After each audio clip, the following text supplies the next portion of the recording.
with On the Record with Tiffany and Kevin, and today I'm really blessed to have our wonderful spokesperson for the Texas Kidney Foundation, Reggie Ballard, and a new guest, Joe Sinacore, with the National Kidney Registry. Joe, can you introduce yourself and tell our audience a little bit about what you do? Sure. So, well, it's a blessing to be here too. Anytime we can, share more about what we do and how we help people in need with who have kidney disease get transplanted. It's always a blessing to be part of that awareness generation, because there's a lot of there's a lack of knowledge out there in the general public that we see all the time. So it's great to be here. But I started with the founder of the company.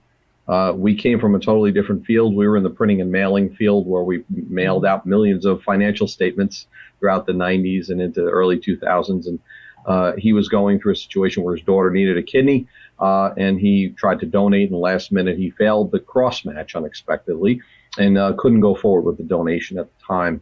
And we started looking at these. He started looking at this thing called paired kidney exchange, where you swap your kidney with someone else. And at the time, there were other entities out there that were dabbling in it, but no one was able to help him. Fortunately, she got a kidney from her cousin, and did pretty well with that. But at the time, we were all looking for something else to do. So he invited people like me who were in between jobs, because the printing and mailing field kind of went down, to see if we can put something together and use our skills to build a strong operational program that could facilitate paired kidney exchange on a large scale. So there I began. I started out volunteering, and then a few years into it, as we started to build the organization and the hospitals began to pay us for our services, it became a full-time job for me. So it's been a wild ride over the last 15 years. We started in the summer of 2007. We did our first transplants in Valentine's Day of 2008. And now we've done over 7,000 cases since then. Wow. I've played many different roles in the organization, and I was able to kind of help develop the program, and then of course get out there to the transplant centers and invite them to join our program. So that's why my title is Vice President of Network Development. So let me back up and talk about what pair exchange really is, right? Because a lot of people are like, what's that? There's another name for it. It's also called kidney pair donation, or KPD for short, or PKE for pair kidney exchange. So in order for me to explain, what pair exchange is, let me back up a second. And then everybody knows that if you have kidney disease and you're either close to being on dialysis or already on dialysis, that's a bridge to keep you alive, right? But it's not the same as having a functioning kidney, right? So there's two options to getting a kidney.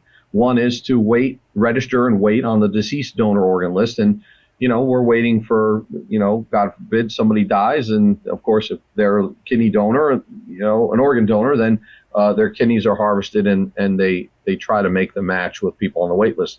The problem with that is that the wait list for deceased donor organs is very long. And people don't have time to wait on dialysis, because dialysis is rough and it puts your health at risk. It's not as good as having a functioning kidney. So the better option is, if possible, is to find a living donor within your circle, family, friends, acquaintances, and then you get out to strangers from there. And if someone is willing to step up and be a living donor for you, now the next problem is compatibility. So there's a couple levels of compatibilities that you have to overcome first. So first we have to make sure that kidney is the same blood group, right? A, B, or O, right? And then we have to get through that hurdle first. The second hurdle is something called the cross match.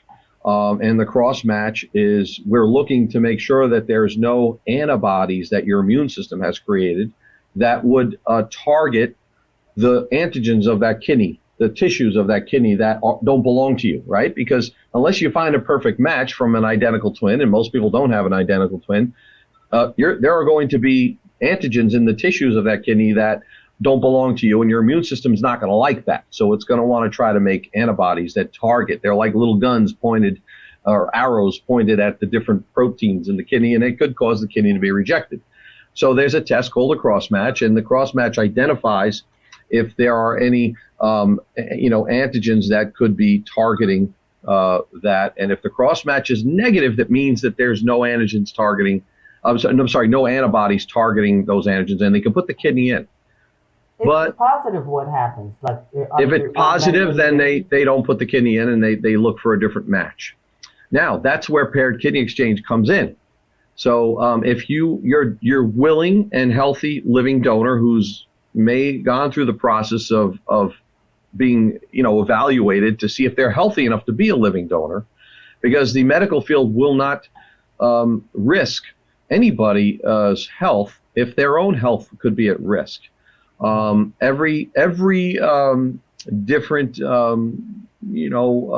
ethnic background or race has different within their genes might have certain conditions that they're could have that are more common in their community, right? So in the African American community, there's a higher incidence of maybe high blood pressure or polycystic kidney disease. Maybe Italians have other things, or whatever, So they're looking to make sure that the health history of the donor is safe, and to make sure that there isn't already like some serious disease conditions in their family that could be problematic for the donor. So they really want the donor to be healthy before they even approve them. But once they're approved and they've been deemed healthy enough to be a donor, then what happens is they put them in our program. And we have 103 transplant centers using our program, and they enroll these donors and the recipients in the program into one national pool. And then the national pool, we have a very sophisticated matching algorithm that runs on a pretty powerful computer system and a powerful database, and that's been enhanced over these 15 years to near perfection, and look for possibilities to swap kidneys between donors. So let's say, Tiffany, you're trying to be a donor for Reggie, but you're not a match. Or maybe you're sort of an okay match, maybe you're a negative cross match, but you're not matching on any antigen. So maybe you want to see if you can trade up to a swap to an even better match for Reggie. Well, what happens is when we run our match runs, there's typically 150 other parties in the pool, just like you. And we also have a number of Good Samaritan donors who want to donate to a stranger. And they're in the pool also, right? And the matching system begins to identify all these magnificent opportunities to swap kidneys across those parties in the pool. And then, Tiffany, they might find out that you're a miracle match for someone 1,000 miles away who's in the same situation as Reggie. And then that person's donor ends up being a match for, let's say, somebody in Chicago who's a miracle match for them. And then the person in Chicago, their donor is a miracle match for Reggie. So those are three parties that we've matched on the same day. And we schedule it 3 weeks in advance. And then once everything's prepped and ready to go, all those folks go to surgery around the same time. And then the kidneys are picked up and brought to those centers, and everybody gets transplanted. And then everybody goes home. Donors go home within a few days, and the recipients go home usually after about a week, and everybody's good. Everybody gets the gift of life. That's right. That's right. So this is something that has. Go ahead. Do patients like dialysis patients or kidney patients that's in kidney failure, do they automatically get this type of information from the doctor? Well, if they're registered in one of the hospitals that's participating in the National Kidney Registry's exchange program, they're going to educate the recipients about this option. And then if all goes well, they have to be willing to be part of that, because, some people have a lot of questions before they enter something like that. They may have trust issues, so they really want to learn more about the process, because, so what do you mean? Someone's going to donate, but I'm not going to get a kidney from them? And how's that going to work? Or what, so they want to understand, and the hospitals want to make sure that they understand and all their questions are answered. And then they give them like a consent form to sign that say that they've been educated and they fully understand this, because they don't want there to be any misunderstandings. And someone says, well, you didn't tell me my kidney was going to go on a plane and it was going to come from somewhere else, you know? Right. So they have to kind of like, that was my, yeah, that exactly was my situation. You know, I had one doctor that I was going to. He was telling me that, you know, the kidney was declining, but I never got the information for, you know, a swap. But when I went to another doctor, it was an accident. Went to another doctor because my heart was, you know, beating real fast. Went to Illinois to play golf, and I went to this other hospital, and this doctor came in and told me, say, you know, your kidney is not functioning properly. And he said, you ever heard of the exchange program? I was like, no, I never heard of that, you know, because my other doctor never told me, but he told me about this. And it was funny because my wife at the time, you know, she was willing to donate a kidney, and we were perfect match, man. I mean, everything matched up, the blood, we both were the same blood type, everything all the way down to the last drop matched, 100% perfect. But she was small, and I'm a bigger person, and she was small. So they said, well, you know, we don't want to put her kidney in you because it might not last as long as somebody, you know, that's you know, a little bit larger than her. So we got another kidney from someone that was, you know, a match with me, and then my wife gave her kidney to somebody here in LA, and the person that gave me a kidney, I think, was in Kentucky, and gave me the kidney for one of her friends that was in Florida. So that's how it ended up working out for me. Which hospitals were you guys in? Were you in UCLA or something like that? At Keck, USC Keck. Oh, USC, yeah. And this was fairly recent? This was 2 years ago. Oh, nice. So I don't know, maybe it was in one of our swaps, because I know USC Keck is part of our program. Oh, is that right? Yeah. They're a real good program. They're a real good program, and I mean, it went smoothly, and you know, my doctor is Dr. Maserani, and he was. I mean, he ran it down to me, you know, just plain and simple. So I changed doctors because the other doctor never really told me about that, but he was a good doctor too. He's one of the best, they say, kidney doctors out here, but I never got that type of information from him. Yeah.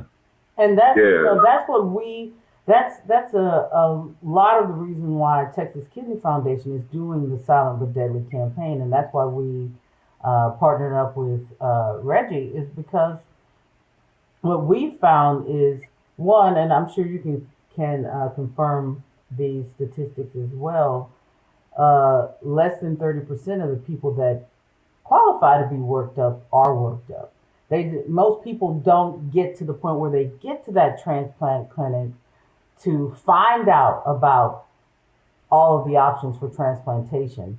And in dialysis centers, it's just not, for whatever reason, it's not a priority conversation, and people are not understanding that, hey, we've got some excellent options here. And, you know, they don't understand that there are options. They don't know that and they don't have any explanation as to what the options are. So that literally is why we were like, oh no, we need to make sure everybody knows this. Yeah. We need to interview people and get the word out to the dialysis patients. You know, whether the clinics want to put the word out or not is irrelevant. We know the patients want to know the information. So, now, Reggie, Joe, I'm sorry. Reggie, were you transplanted on December 10th of 20? Yep. Yeah, I just found your record. Because you know, we put aliases in here to protect the personal information, but there was an RB in front of the number, and then I looked at the age so that's great. It's exciting to know that you were in one of our kidney swaps. Yeah, man. And when you said that earlier, I was thinking to myself, I wonder, if it was a part of, I was thinking the same thing, because you had said something. I was like, that kind of sounds familiar. But you were in chain number 2359, and it was a two-way kidney swap. Yep, that's right. That's wonderful. My wife came through, man. She came through, and is So I have a question. Is it it's faster? People don't understand. It's faster being on the exchange list than it is a regular waiting for a donor match list, right? Like for a deceased donor? Yes. Yeah. Generally, it is because deceased donor lists in many different regions are, in excess of 3 to 5 years, sometimes as long as 10 years, and that's just too long. And listen, not everybody's going to be that easy to match. Some people are so hard to match that even in both systems, it could take a little bit longer to get matched. But still, generally, most patients in our systems, if their donor donates, especially in your case, your donor donated in advance. So I didn't even go down the path of talking about the voucher program. But I talked about, the simplest form of paired exchange where you have these 3 parties at the same time or 2 parties exchanging on the same day. But what has happened is over the last 10 years, we have donors donating in advance of their recipient going to surgery. That way it decouples the surgeries into 2 different time periods, because it's very hard to coordinate both in your case, your wife and you in the same day in a chain, right? And get them both matched at the same time. But it's a lot easier if you say, okay, let's match his wife first, and she donates in advance, today, and then a voucher is issued, and then we go to work every day after that trying to get you matched in the pool on the end of a different chain. So that way, we don't have the 2 parties interfering with their matching speed, so to say. Right. Plus, also both you and your wife can be there for each other on the day of surgery, because she would have already donated and recovered, and now she could be there for you, and vice versa. You were there for her on the day she donated, instead of being on another gurney in another room. We were a door apart. It was a door apart between both of us. We was in at the same time.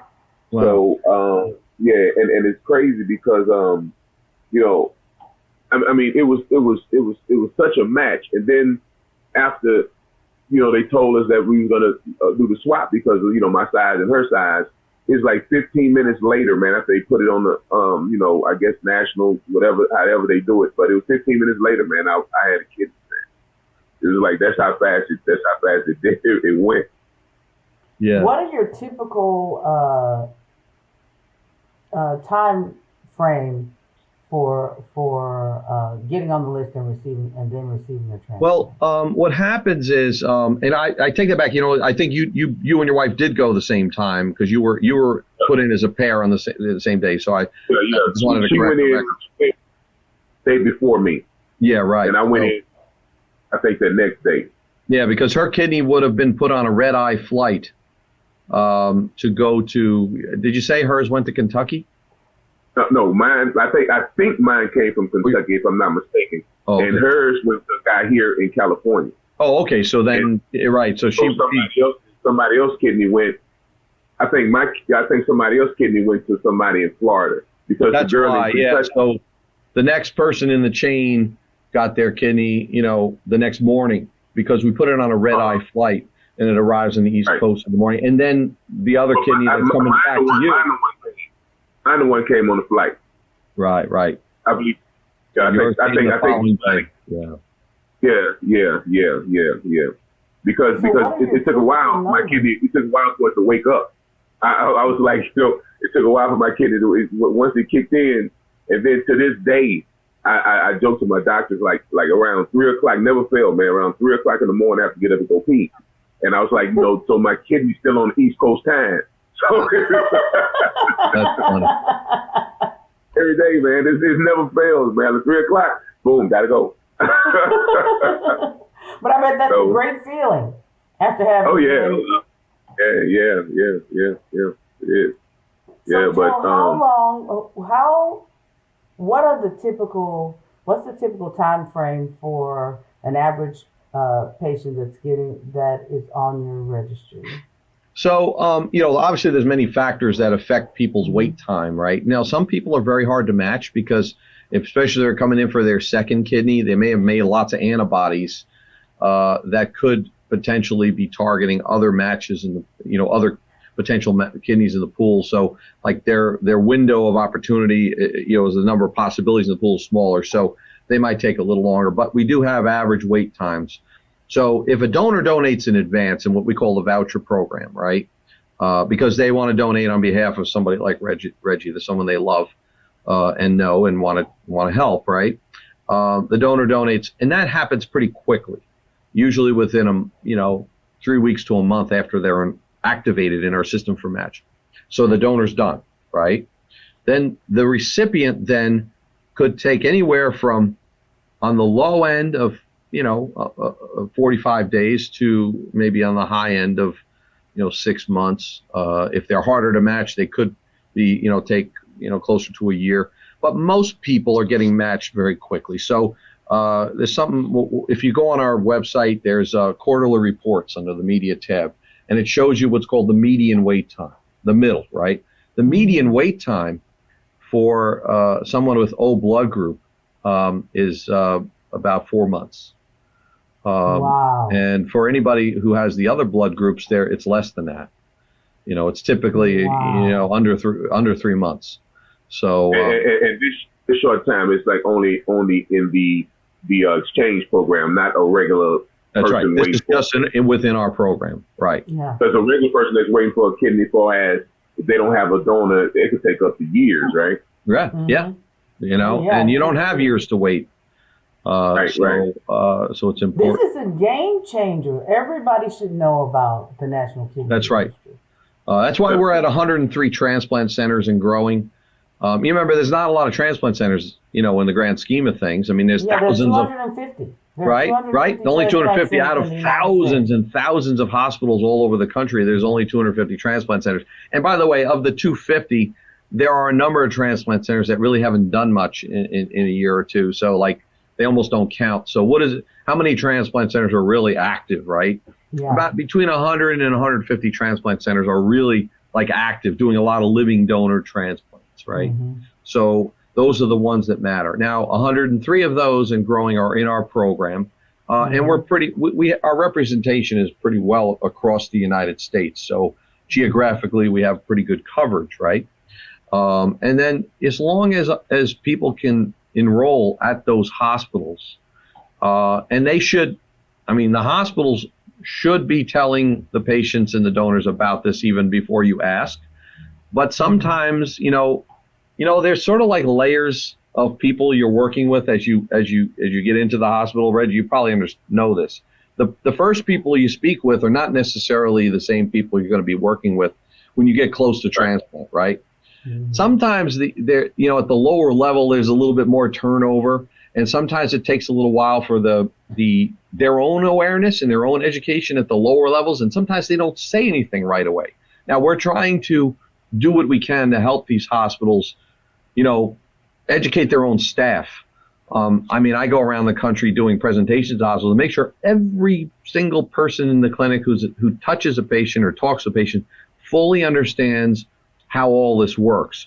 So that way, when they're a face in front of the patients, they can, with compassion and enthusiasm, talk about these programs early on, so that these families can start to make decisions about which pathway they want to do. Because they're not going to force you to go down one path or the other. They're just going to lay out the options and say, okay, you could sit on the wait list and do nothing, or you can, let us work you up and enroll you in the National Kidney Registry and see if we get you matched. But it's your choice, because they have to have, it has to be free like that, right?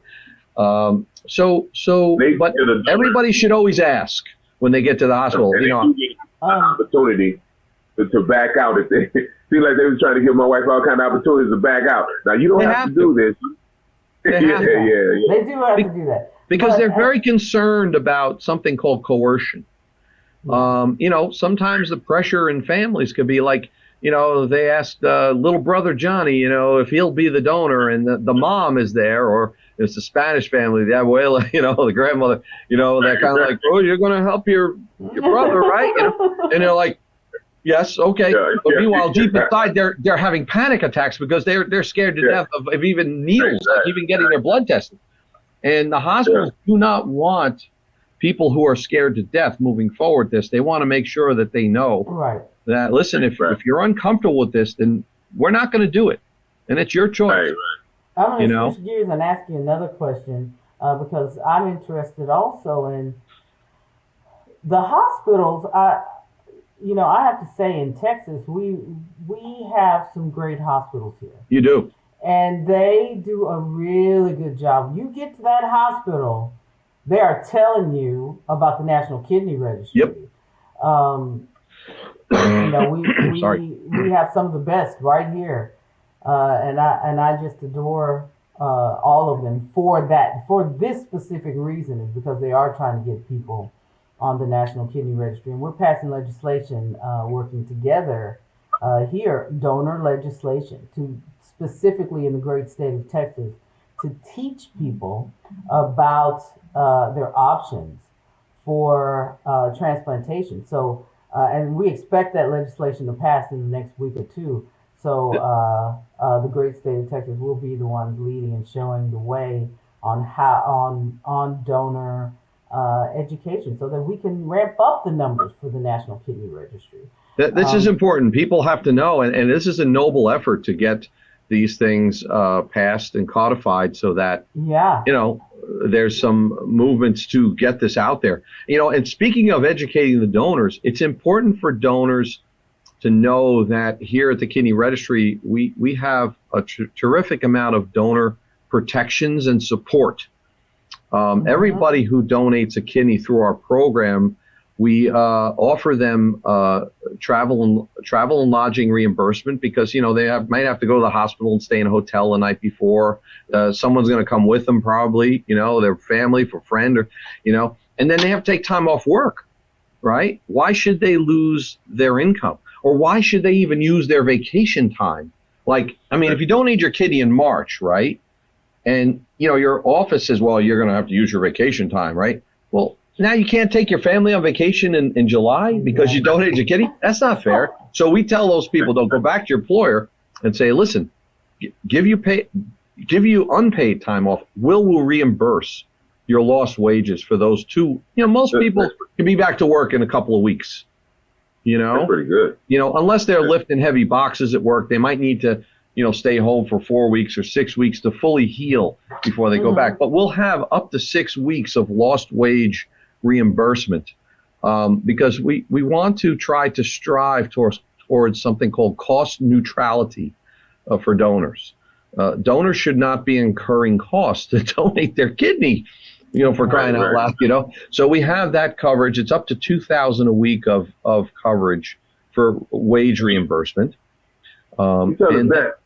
Wow, I didn't know about that. Yeah, it's called the Donor Shield program, and we have it on our website. You go to our website, you go to the Donor Shield site. It explains all the different programs that we offer to help support. So how can people find out about your organization? Well, all they have to do is go to the nkr.org or kidneyregistry.org. Either one will take you to the same site. And that's our general website that has a lot of information about the program. Then at the very bottom of that front page, there's a ribbon on the bottom, and there are separate websites. One of them is called the Donor Shield website, and that explains about the Donor Shield program and all the protections that are offered. There's legal support for donors. There's complications coverage. Listen, donor surgery is very safe, and it's rare that there's any complications. But if you have a minor complication that comes up sometime after you donate and the original recipient insurance doesn't cover that, then NKR will go ahead and help reimburse those costs to get that that treatment taken care of for the donor. So these are really, and most importantly is, God forbid a living kidney donor comes back 10, 20 years later and says, oh, now my own kidney function is now going. Like I said before, generally kidney donors are very healthy people, so this doesn't happen. But in the rare instance, if something happens to their one remaining kidney, we're going to go ahead and get them matched with a new living donor kidney as quickly as possible in our program, because that's the right thing to do. Okay. Yeah. We have to cover them. We have to stand behind. So we're part of your program. We are inside that program also. So that'll happen if anything happens to my wife, Tiffany, right? And she'll be able to get it. That's the beauty of something like this. Yeah. But it's a matter of us getting it out there to people. Right. Listen, So we've no, done what I'm 7,000 cases. What I'm asking Joe is that we are a part. You said part. You guys are part of the KEC. You guys are part of the KEC, USC KEC, right? Yeah, they're one of the 103 hospitals in our program, and they're very active in our program. Okay. Yeah. There's that's make sure that if anything happens to Edie, that she gets a kidney. That's right. Nothing can happen to my girl over there. Yeah, no, we are there for her for the rest of her life. She had a slight complication, but it wasn't kidney related. It was she had an infection in the cut, So but they fixed that up right quick. I think her cut got it a little bit infected, so she was down for like a few more days longer than she should have been. But top of it, and they, it was cool. Yeah. Wow. Yeah, but other than any complications, man, I mean, it worked out, and my kidney function from the time I received it, my creatinine and went all the way down now to 1.1, and that's great. That's when where it needs to be. 0.6, it went to 1.4, 1.2, now it's 1.1, so it's steady going down. So wow. that's that's amazing. But I still have to take the meds though, but I don't have to take as many. I mean, when I first had to take the prednisone, man, I looked like Charlie Brown in the face. I had that pumpy. Prednisone, Yeah, I take it like five times, 2 a day. So I was heavy. Now they take once, twice a day. So I'm cool now. So, well, that's what happens in the beginning. The immune system could be very active, so they're trying to tame your immune system, because your immune system is a God-given thing. It protects us from all these, illness and pathogens in the air. So it doesn't know any better. It just says, well, I see another tissue in my body here, and I don't know what it is, and I want that out. So it's trying to, but eventually it'll settle down. But until it settles down, the docs are going to be more aggressive with immunosuppression drugs to kind of, get the immune system to back down. And once you're stabilized, then they can start to pull back, and that dramatically improves your quality of life as time goes on. One of the other things, talking about immunosuppression, is the quality of the match up front is higher through the national pool that we've established, right? That enables them to select a better match up front for each patient. And for some patients who are really easy to match, they can be super selective and say, wow, and we're actually now, it's called the Kidney for Life program. We now allow the hospitals to look not just at the antigen, which is the whole protein that the kidneys are made of. There's many different proteins. They're called antigens, right? But of those antigens, they're made up of something called molecules, right? Well, the tests that we use to do the DNA test allow us to display the molecular makeup of these antigens, and they can look for mismatches at the molecular level. And for some people, wow. if they're easier to match, the hospital can find an even better match in the pool and be very picky about it and say, well, they're called eplets, these little molecular structures that affect the quality of the match. If they can find a low eplet mismatched kidney, that further increases the outcome for the long-term survival of that graft, and the immune system will be less likely to make antibodies against that kidney, which is good for the patient. And if they have a low eplet mismatch, the physicians can now dial back the immunosuppression to even lower dosages, which further improve the quality of life for the patients like yourself, Rich. Yeah. So that's another advantage of being in our pool. We're not just trying to get people transplanted. We're trying to get them the best possible match, which is good for the recipients, and something that makes the donors feel good about. Because, like, I don't know about you, if I was donating my kidney, I want to know that the hospitals and the physicians have done everything they could to get the best possible match so that kidney will last longer. Because I'm going through surgery to, I'm being cut to take my kidney out. I want it to last, Mm-hmm. And because I had to go get an ultrasound, probably a year ago. I went to get an ultrasound on the kidney, and the nurse, she looked at it. She's like, "Wow." She said, "You know what? You have a good kidney. Look at all the fatty tissue around it." She said, "You have you have the Rolls Royces of kidneys. The transplanted kidney you got? Yeah. Nice. I'm glad to hear that. Why do you get the Rolls Royce of kidneys, Reggie? I don't know. It worked out that way. It worked. It's a Beverly Hills thing. Comes out on top with everything. Yeah. You tell me stay off the sugar. Stay off the sugar. You say it's like putting battery acid, going into your veins. I'm like, yeah, that's the hard thing to do right now. Stay off the sugar, but. Hey, I can empathize with you on that. Unfortunately, a couple of months ago, my doctor called me to tell me my sugar levels were high, and I was diagnosed with type 2 diabetes. And I've been healthy all my life. 57 years old, and so now I got to watch what I eat. And I wasn't I didn't have a sweet tooth before. I always tried to eat healthy, but now I got to be really extra careful because I could have my own problems. Did your doctor put you on those SGLT2Is?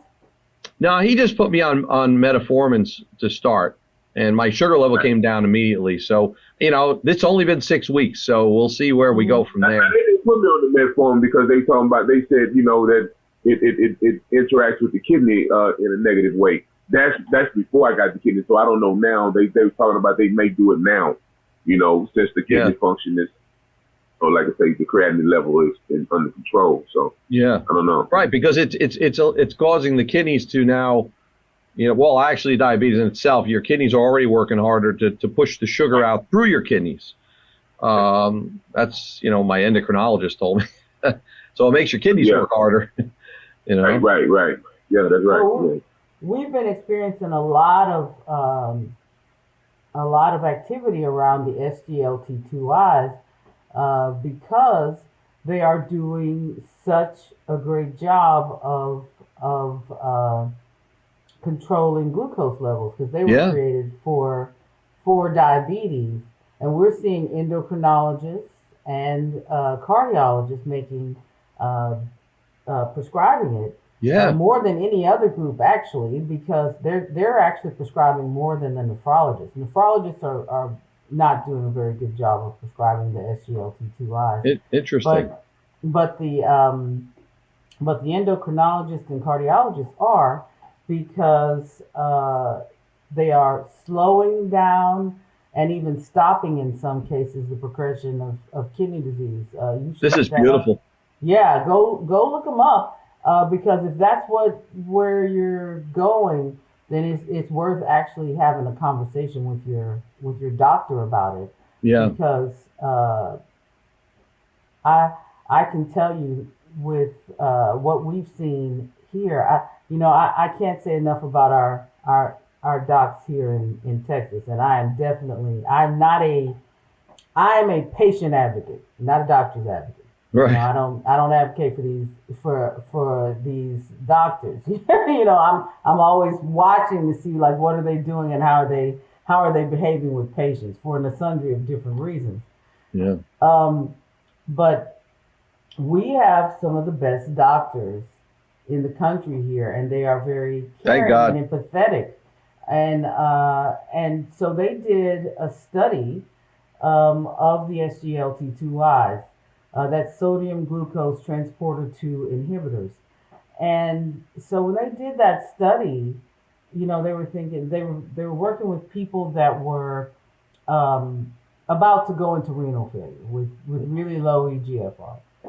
And they kept that pool of people from going into renal failure for over it was, last I checked, a year and a half, 2 years.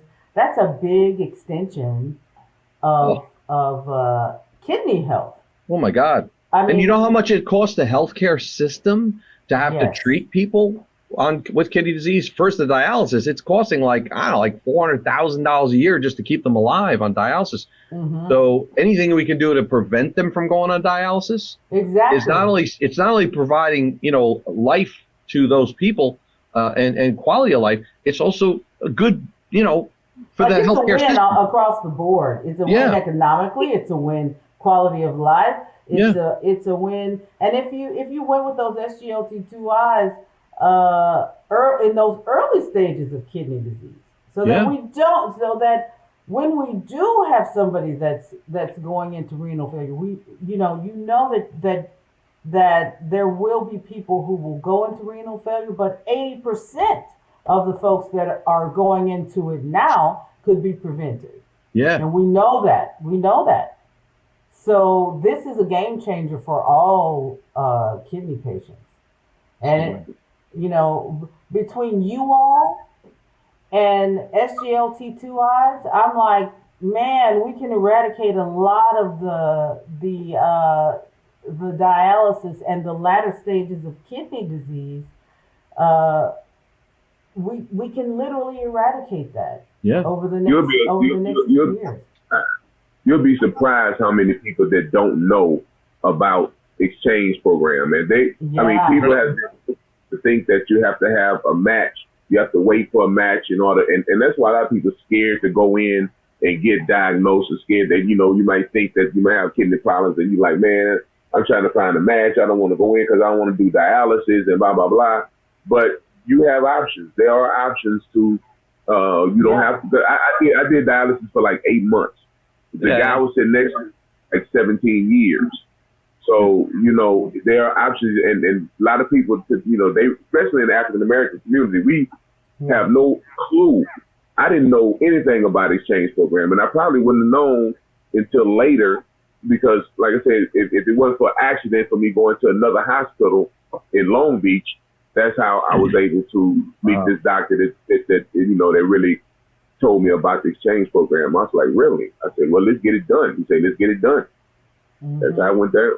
And, the thing I love about our country, about the United States, is that you have people like Joe who are doing something else, and we're like, hey, let's see what we can do about this. It's a problem. Let's see what we can do about it. That is the American way. We are so industrious that you go through something and you're like, you know what? Nobody else needs to go through this. This is bull.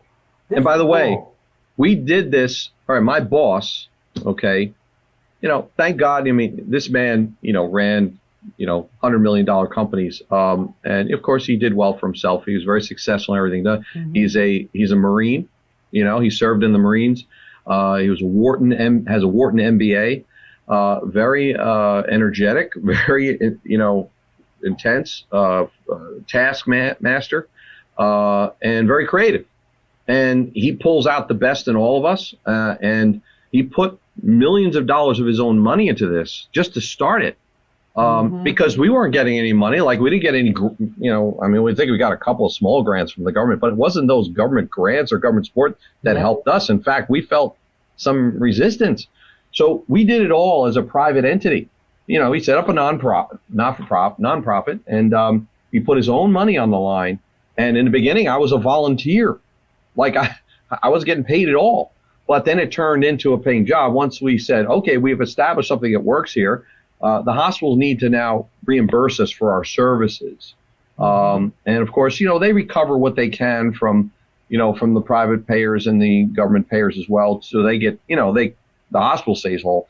But this is a great American story that goes, since our founding, where, anybody who has the wherewithal and the financial support to do something from scratch can build something into something spectacular. That helps people. You don't have to build something that hurts people. You can build something that helps people. Yes, and me personally, like at the time, when I was volunteering when I first started, it was a very difficult time in my life because the printing and mailing field that I had been in for 15 years already throughout the early parts of my career, was going down. And I was like, I need to find another kind of field to be in. Like, I need to do something different because I don't see a big future in printing things anymore. So it was very difficult, but I'm a man of faith and, devout Catholic. And, I believe that God closes one door and opens another. And he certainly did that for me and all my colleagues who joined, me in this endeavor. And thank God I have a salary and I can feed my family. Joe, you're doing God's work. Like, look at the change. Yeah. Yep. Look at the change. And it's all credit goes to God. You know, as talented as we are, it doesn't come from us. It comes from God. Okay. Yeah. You know, we have you're to. the conduit. You're the conduit, man. Yes. Cool thing about it is that there are options that people can take now, because back in the day nobody ever heard of this type of thing that they could do now. So don't be afraid to go get checked. Don't be afraid to find out your numbers, your kidney numbers, and jump on it. Just the sooner the better. So I mean, go ahead. Yeah, I forgot to mention one really important thing. There are a lot of people who are on the deceased donor wait list because they just haven't identified anybody in their circle who could be a living donor. And sadly, unfortunately, some people, in their household, the other people in their household could have their own health conditions that, make it impossible for them to be a living donor anyway. And that creates a very difficult situation. So they sit on the wait list for many years. And like your friend at the dialysis center had been there for 17 years, right? Well, what are we going to do for these people? We have to do something. We can't just lay in bed saying, what are we going to do, right? So we say, let's try something. So it's called microsite. What we do is any of those patients who are registered at the hospitals that work with our program, who have embraced our microsite program, can offer a free web page with a personalized link, and they get to put their pictures up there and tell their story. And there's coaches online that will help them, give them tips on how to write their story. And now they take the site and we ship them a box of business cards with a QR code on it. And we say, don't ask anybody to donate their kidney for you. That's too hard to ask, right? It's uncomfortable. Just ask people to help share your story on their social media site. And take that link and share it. And then anybody who sees that, if you find 10 people on Facebook who have 100 friends each, and each of those 10 people share your link, guess what? You just told your story to 1,000 people. If any of those people have aspirations about helping somebody by being a kidney donor, they click the button on your site and they go through the online screening first. And if they get through the online screening, then they get referred to one of the 104 transplant centers in our program where they can be worked up. And if they are cleared for donation, they can donate their kidney on your behalf. You get a voucher, and then immediately we activate you and we get you matched as quickly as we can in a chain. And you know what? You'll be surprised at how many people that are willing to donate, because my wife always wanted to be a donor. And she never thought she would be a living donor. She always on the back of the license said, I want to donate, a part of my body to somebody. And it came to pass that, I was the guy that she ended up, helping, and another guy she ended up helping. So you'll be surprised at how many people are willing, to donate kidney for somebody, man. And that's the only thing you need. You need that one person to step forward and say, look, I'm willing to be a donor, and boom, there you go. And everyone, people be a match. And bad things happen all over the world every day. We turn on the news. It's depressing sometimes. And some days we question humanity, like where, and people, sometimes people, even people of faith, they say, where the hell is God? Where is God? All this evil stuff. How is that stop it? Well, we all have free will, right? God becomes the face of the people who step up to help someone else. You're looking for God, you got to look for God in the people who do those good things. The stranger who says, I want to donate my kidney to help somebody. I don't care who it is. Is that not a godly thing? That it really is. Because when you meet somebody like Edie, that's what that is. She embodies that. She embodies that. That was the thing. I liked you, Reggie. I loved her. Hey, man. You know what I mean? Like, there's something about her. She stepped to the plate without hesitation or reservation. She wanted me here because she needs the bills to be taken care of. She needs help. That's why she gave me. Be quiet. But you're exactly right, Joe. She's a billionaire. She probably wouldn't have done it. Shut up. She just needed help. She just needed my help. That's all. That's why she did it. But really, you're right. It's those. It's people like Edie. It's people and Right. there are so many people who want to be, Want to do it. who want to help, who love life and love their loved ones, and they just want to do right by another human being. Yeah. And Joe, can you tell us one more time, man, how to contact you again? Yes. Just go to kidneyregistry.org, or you can go N as in Nancy, K as in kidney, R as in registry, nkr.org, and that takes you right to our main website. And then from there, you can go to the bottom and you can go to the other sites. There's the Donor Shield site. There's the Kidney for Life site, and all the other things that we do. There's a findakidney.org site, which gives people advice on how to find a kidney. So we appreciate. You've been listening to On the Record with Tiffany and Kevin, and you've been listening to an interview with Reggie Ballard of the famed Martin Show and Joe Sinacore of the National Kidney Registry.